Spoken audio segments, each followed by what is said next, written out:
guys, welcome to Stacking the Shelves for the last couple weeks. I know I have been doing these monthly, but I did get a absolute ton of books, most of them for review, in the last couple weeks. So 22 books total to go through. So I wanted to go ahead and just do this earlier, mainly because if I wait too much longer, it's just going to be a longer and longer video. Since I did get so many books, I actually got 14 books for review. I did want to do a quick little just commentary on how I request books for review. Sometimes authors do reach out to me, but more often I go on to NetGalley or Edelweiss and request them. And in this case, well, in most cases, of course, I'm always looking for books that are coming out from authors that I really like. So that's kind of my first criteria. And then I'll kind of peruse the books that are on offer for review, both by title and by cover. And I know that's not the best way to do it. I do usually stay in the fantasy science fiction subgenre, but sometimes I go look through like the young adult or travel or other fiction areas. And then once I find some that look or sound interesting via the title or cover, I will go in and read the synopsis and just see like, oh, okay, does this really sound like something I would like? And if that looks like something I would like, I usually go on Goodreads and see if there are any existing reviews. If a book has really, really negative reviews, and not just one or two, but if there's like 40 or 50 like really bad reviews, I usually won't request it to review. Just because, historically speaking, I would say that you don't have a ton of people reviewing a book really horribly. If it's a decent book, it's a pretty good indicator of what's going on. Okay, so with that being said, I'm going to go into the books I got for review first. There are 14 of them. The first book, and these are in no particular order besides the order which they were granted. I was granted access to them, so that's the order they're in. The first one I requested for review was Whale Fall by Daniel Kraus. I have never read anything by this author before. I did get this, I requested this through NetGalley. It comes out August 8th, so fairly soon, in a few months here. And it's about a scuba diver who gets swallowed by a whale. So it sounds very like Moby Dick-esque, but the reviews are pretty interesting, and it just sounds like kind of a cool premise for a novel. So I went ahead and requested it. I believe Daniel Kraus has written quite a few other books. I think the only other one I had heard of was Rotters, and I have not read that, so this will be my first time reading something by him. The second book I requested for review is The Circumference of the World by Lavi Tidhar, and I don't know if I said that right. Sorry, my bangs are like, they need to be cut. They're getting a little bit too long, and so they're driving me crazy. Anyways, The Circumference of the World by Lavi Tidhar. Now, Lavi Tidhar is just an author that he writes weird stuff, and I never know what I'm getting into, but I always enjoy the strange experience. He wrote the Bookman Histories, which was kind of a steampunk world, and then also, I forget the name of it, but it was one about a guy in a world of clowns where he's trying to like find his son.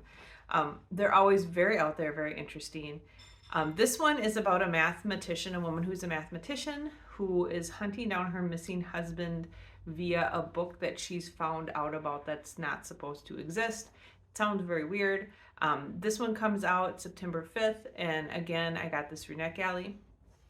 The next one I picked up because it is another TJ Klune book, and that is Wolf Song, which is the first book in the Green Creek series. This sounds like it's going to be a paranormal kind of romance werewolf book. My guess would be that the main protagonist is gay because that's what Klune writes. So a little bit more of a traditional like paranormal urban fantasy vibe to it. That's what I got from the synopsis. This one comes out very soon. It comes out July 4th. So I will be reading this one pretty soon. I think it's in the I'll read it before June is over for sure, because I try to always read review books the month before they come out. All right, next one I got for review is The Rosewood Hunt by Mackenzie Reed. This is a young adult like contemporary fiction that sounds like it has a very like treasure hunty vibe to it. It's about a young woman who is supposed to inherit her grandma's fortune, I guess, when her grandma dies, but her grandma's fortune has disappeared and she has to go on this like treasure hunt to find it. It looks like this is a debut author, so it looks like this is this author's first book. This one doesn't come out for quite a while. It comes out October 31st, so quite a bit till that one releases. I probably won't read that one till August or September, so I'll have it for a while. But looking forward to that. That one is giving me very like Inheritance Games vibes, at least from the synopsis, so I'm excited about that because I really like that series. All right. Next one I got for review is A Study in Drowning by Ava Reed. Ava Reed also wrote Juniper and Thorn, which I really enjoyed. This one sounds like it's going to be a young adult, like dark fairy tale mystery sort of thing. And it sounded kind of cool. I like fairy tale, like fairy themed dark fantasy, so I think it'll be an interesting one. This doesn't come out until September 19th, and I got it through NetGalley as well, so that one's got a little bit of time. Next one I got to review is a book called Bonesmith. It's the first book in the House of the Dead series by Nikki Paul Prado. This author also wrote a series called The Crown of Feathers, which I did not read, but that seems to be her most popular series. This sounds like it's a dark young adult fantasy about a ghost fighting warrior. It sounds like it's going to have a lot of action and be kind of like dark zombie magic ghost fighting stuff, which I always enjoy. This one comes out pretty soon. It comes out July 25th, and I got it through NetGalley. I guess I'm just going to say I got all these through NetGalley, so I don't have to repeat myself. All right, the next one I have on my list to review that I got is What the River Knows by Isabel Abanez. This author, I think this author has a few other books out. I have not read any of them, so she's new to me. And this is a young adult adventure fantasy about it sounds like a young woman who's more upper class, who her parents die, and she inherits their money, and she decides to go on an adventure to like Cairo and stuff to find out what killed them. Her parents were like famous archaeologists, so it's got that very like Tomb Raider adventure vibe to it, which I love. These books that have kind of like a fantasy adventure element to it and go across our world, have a lot of travel in them. That one, this a while till this one releases. That releases November 14th, but I'm pretty excited to read that one. I think it just sounds like a really cool theme. Okay, the next one is pretty different from the other ones I've mentioned, and that is The Witches of Bone Hill by Ava Morgan. So this sounds like it has older protagonists, is not young adult.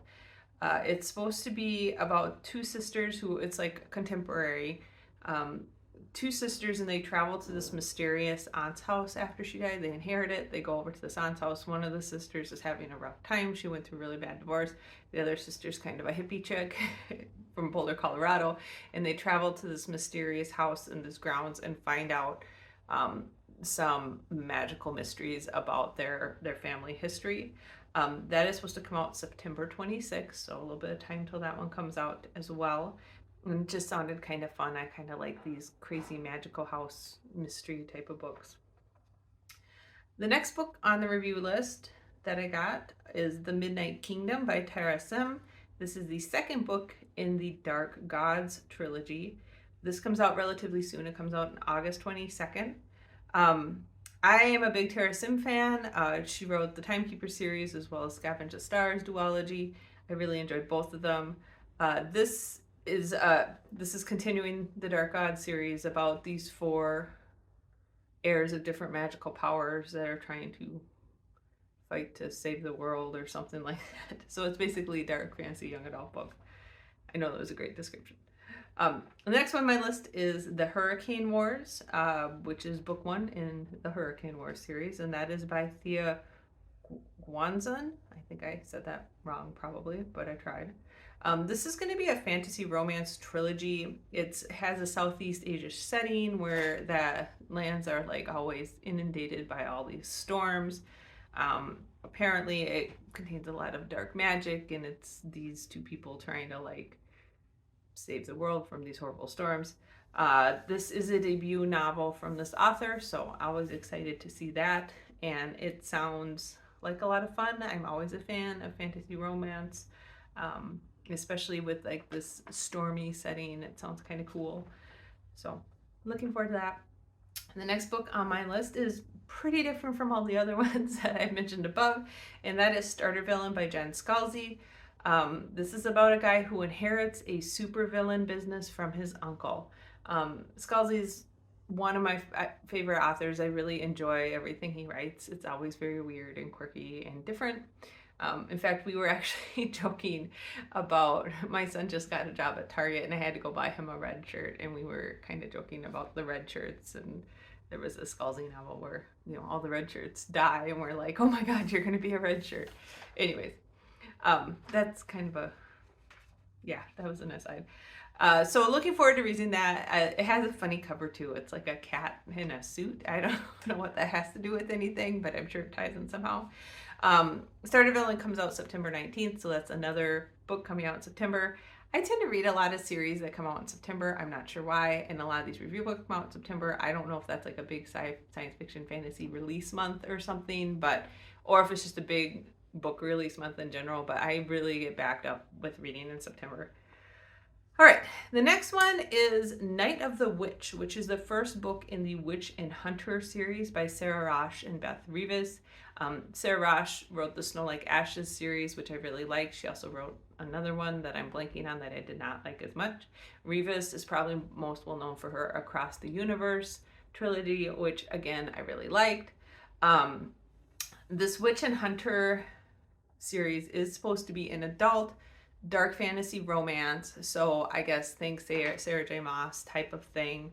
It's about a witch who her coven gets destroyed by these hunters and she goes out for revenge, and a hunter who is supposed to hunt down witches, and apparently they get together and have this frenemy thing going on, eventually romance, blah blah blah. That's all I know about it, but it sounds like it will be kind of fun, and again, I like dark fantasy romance, so hopefully it'll be well done. And that one comes out October 3rd, so a little bit of a wait on that one. Next one on the list, this is the second to last one, so this is the 13th review book I got. That is The Scarlet Alchemist, which is the first book in the Scarlet Alchemist duology by Kylie Lee Baker. This comes out October 3rd. This is a young adult fantasy. It's about a girl who dreams of becoming an alchemist. She has to go to school to pass the exam for that. I guess this lady also wrote the Keeper of Night series, which I have not read, so if I like The Scarlet Alchemist, maybe I'll go back and check that out. I'm just a fan of books about alchemy. I have a background as a chemist, and to me, alchemy is like the fantasy of chemistry. So anything that has alchemy in it, I pretty much will pick up, and so the title of this caught my eye, and the cover is pretty stunning as well. So, yeah. And then the last review book that I got is Immortal Longings by Chloe Gong. This is the first book in the Flesh and False Gods. I don't know how many books are going to be in the series, but it's a new series. I think there's supposed to be at least 3. This comes out relatively soon, July 18th. So on my birthday, happy birthday me. This is supposed to be Chloe Gong's first adult epic fantasy. It sounds like it's about a bunch of body hopping immortals who come back to this main city for this vicious, bloody series of games to try to see who controls various parts of the empire. Chloe Gong is most famous, of course, for these Violence Delights, which I really liked. And then she wrote another duology from another character's point of view in there, and I did not like that as much, but if Chloe Gong has very intricate, complex politics and writing style, so I think it'll be very well suited for like an adult epic fantasy. So very interested to see how that plays out. All right, those were all the review books. So that was the bulk of what I've got. As I said, 14 review books. I did get 22 books total, so there's another 8 books I got from various other sources. I did buy 2 of them. I'm like doing my 2 fingers off screen. 2. I bought The Breath of the Sun by Isaac R. Fellman. This is a literary fantasy about a mountain climber and kind of what happened during her last adventure. I've heard it's just really good storytelling, and I wasn't able to get it from the library or anywhere, and I had some digital credit built up on Amazon, so I went ahead and bought it for my Kindle. The second one is another of these like cozy fantasies. I've been kind of in a quest to read a lot of cozy fantasies because I really like them. And that is Can't Spell Treason Without Tea. This is the first book in the Tomes and Tea Cozy Fantasy series by Rebecca Thorne. This book is about a Queen's Guard and a very powerful mage who decide they just don't want to be involved in running the kingdom anymore, and they would like to open a tea shop, and like all that is entailed for that. It reminds me a lot of like Legends and Lattes, that same kind of premise. So, and I really enjoyed that book, so hopefully I will enjoy this one as well.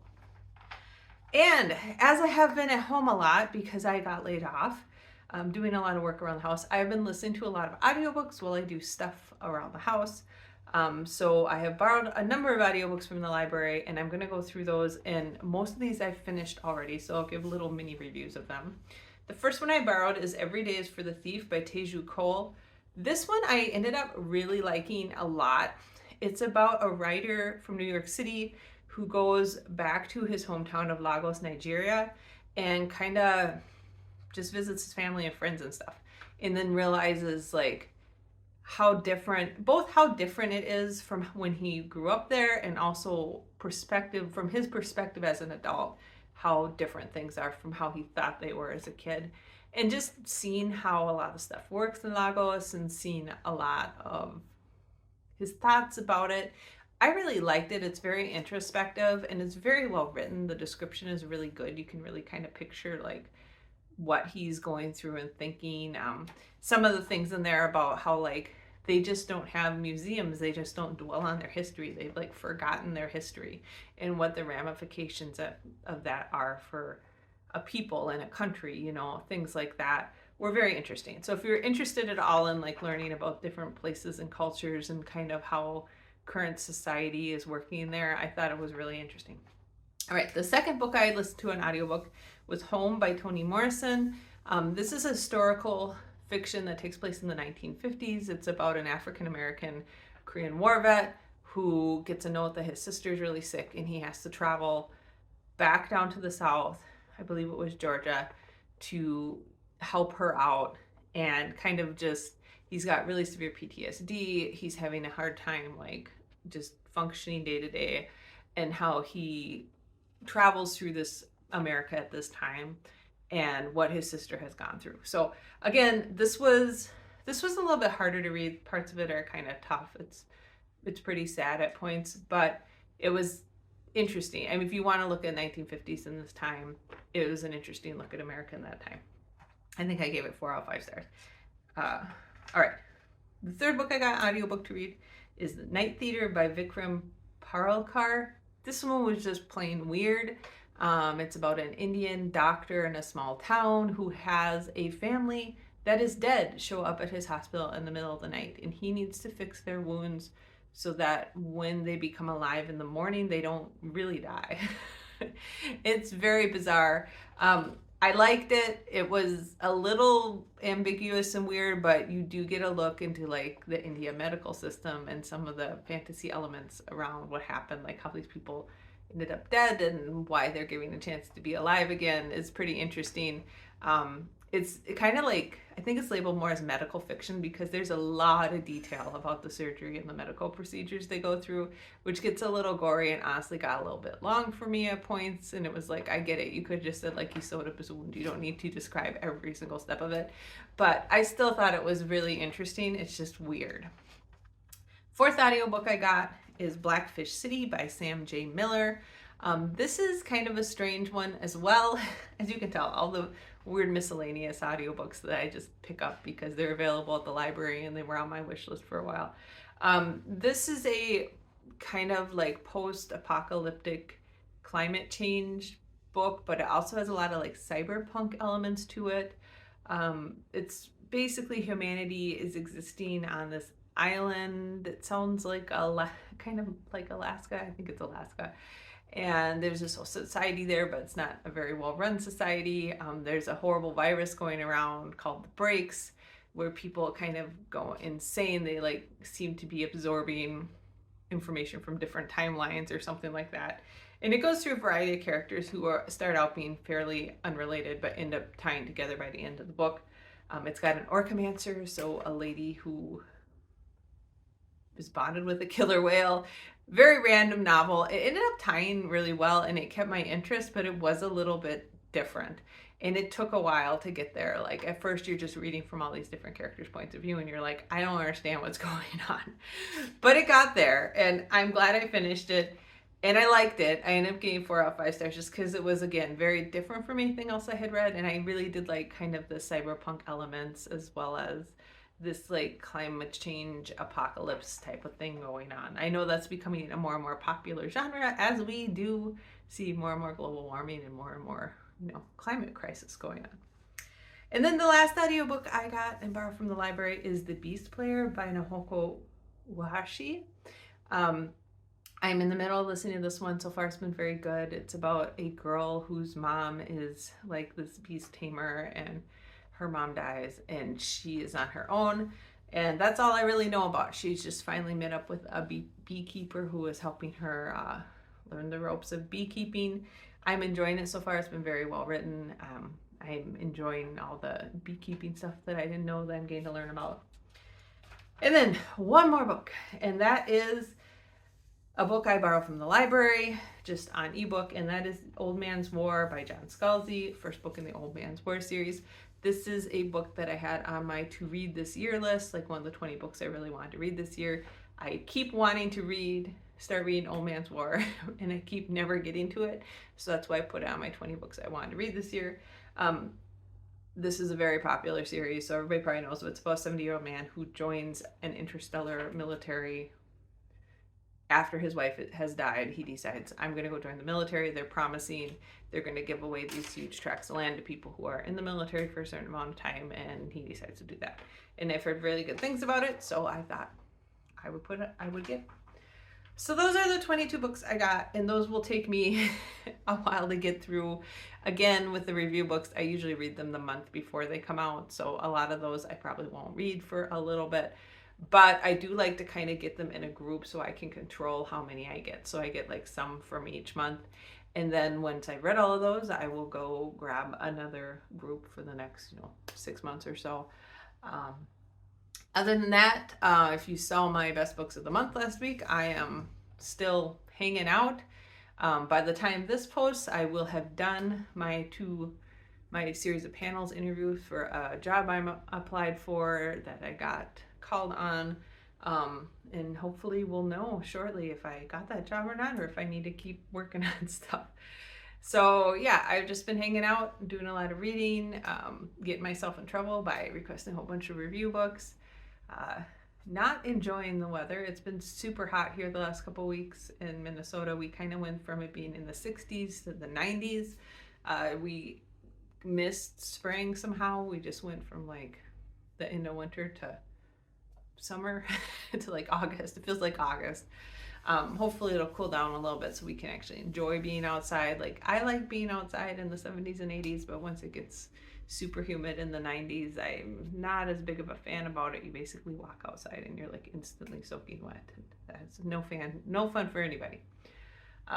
Anyways, so those are the books I got for the last couple weeks. I'll probably go ahead and do a stacking shelves in another couple weeks, and maybe I'll start doing these every 2 weeks if I get enough books. We'll see how things go. Part of it will depend on if I have a job or not, right? If I don't have a job, I have a lot more time to read and acquire books and write reviews and do this stuff. If I do, I'm going to be swamped starting a new job. So we'll just have to see how that all rolls out. That's all I really got to say. I hope that you guys have a great week of reading or a great couple weeks of reading, and I will talk to you in a couple weeks. Take care. Bye.